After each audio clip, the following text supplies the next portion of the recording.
Director Rino Abad ng Oil and Industry Bureau ng DOE. Magandang umaga po, Direktor.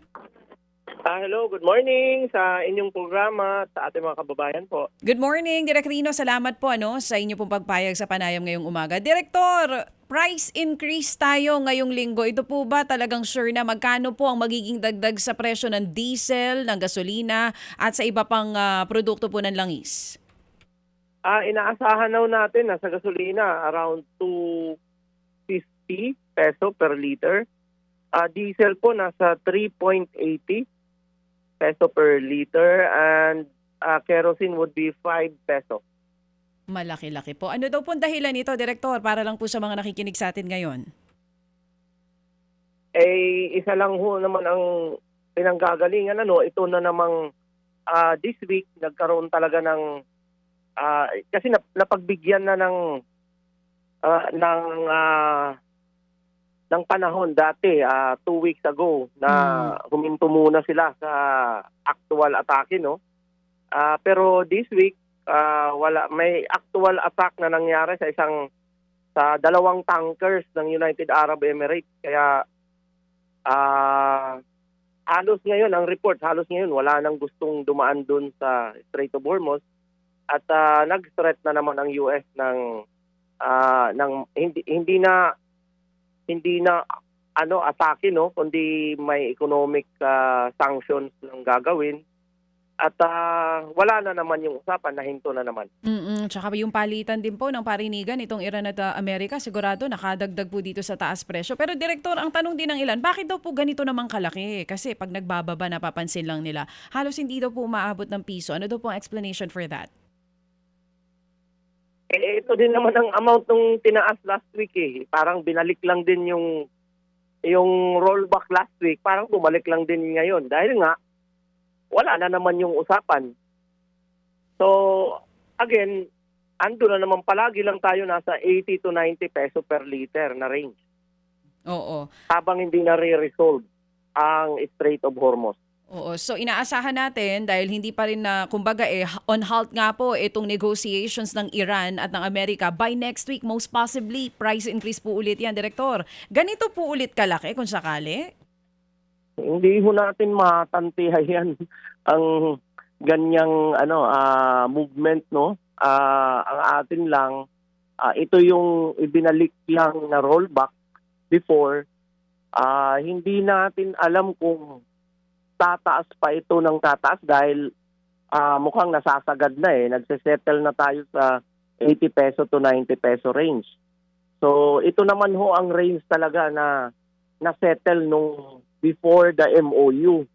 So ibig sabihin, wala nang ibang factor. Again, ang factor lang dyan kung magkaproblema talaga yung petroline ng Saudi Arabia at saka yung isang line ng yung ADNOC ng United Arab Emirates. Yan yung magiging game changer. For now, parang doon tayo sa elevated level ng price, ng pump price na 80 to 90 pesos. Ang maganda lang dito, dahil po dun sa memo na meron ng DOE, kayo na po talaga yung nagsiset kung hanggang saan lang yung pwede itaas nitong mga gasolinahan po natin. Pero Direktor, kumusta ang checking ninyo? Meron po ba kayong sumbong na natatanggap na halimbawa hindi sumusunod dito po mga gasoline stations?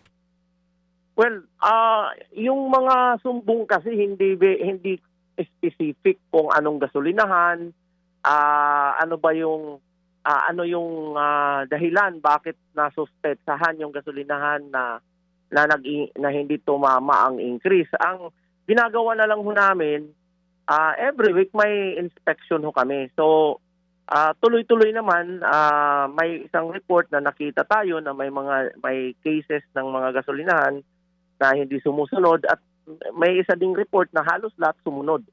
So depende na lang ho kung mayroon hong specific na report, mapupuntahan kaagad natin. Pero kung wala, ito hong ginagamit ho namin yung mga major routes. For example, dito sa Metro Manila may 6 or 7 tayong major routes na inuuna. So andyan na ho yung EDSA, T5, andyan na ho yung Ortegas Avenue, Marcos Highway, yung Commonwealth. So iyan ho yung mga inuuna natin kasi dyan talaga ang napakalalaking volume ng ating mga sasakyan.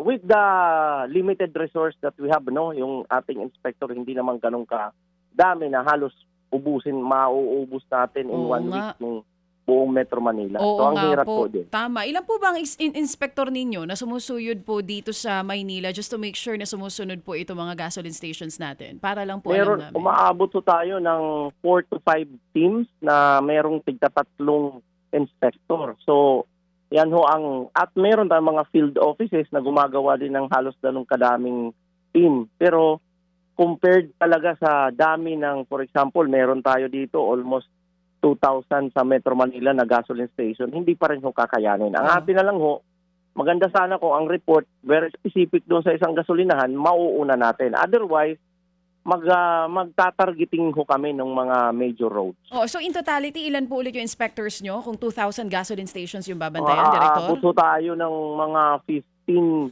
personnel. Oo. So, sa 50 personnel na yan, hindi pa rin ho kakayanin lahat. Tapos kanina binabanggit nyo po merong isang gasoline station na confirmed, hindi sumunod. Big three po ba yun or small time player? Meron hong report, mayroon ako nakita na napirmahan ko na report na endorse na sa legal services namin na hindi sumunod dun sa mandated. Meaning, mas maliit ang kanyang ibinaba. So, ang atin yan, sa actionan ho yan ng legal department namin para ma-penalize. Kasi may penalty ho na kaakibat doon sa hindi pagsunod sa mandated na price adjustment. Oo, pwede sila mapasara pagka talagang nahuli na hindi sumusunod. Director, saan yan? Tsaka big three po ba or small time player lang? Hindi po.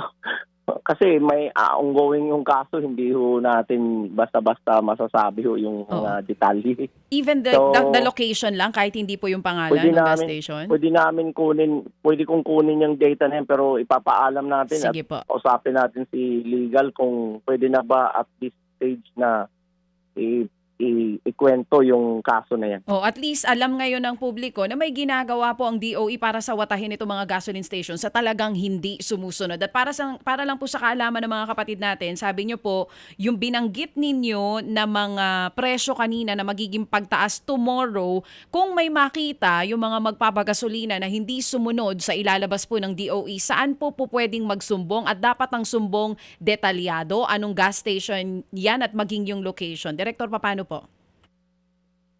Well, meron ho tayong contact details sa DO website, pero kung madidiretso ng matutulungan kami ng media network, gaya ninyo, Ma'am Chacha, pwede na hong idiretsa sa akin para mas mabilis ho talaga kaagad ang aming aksyon.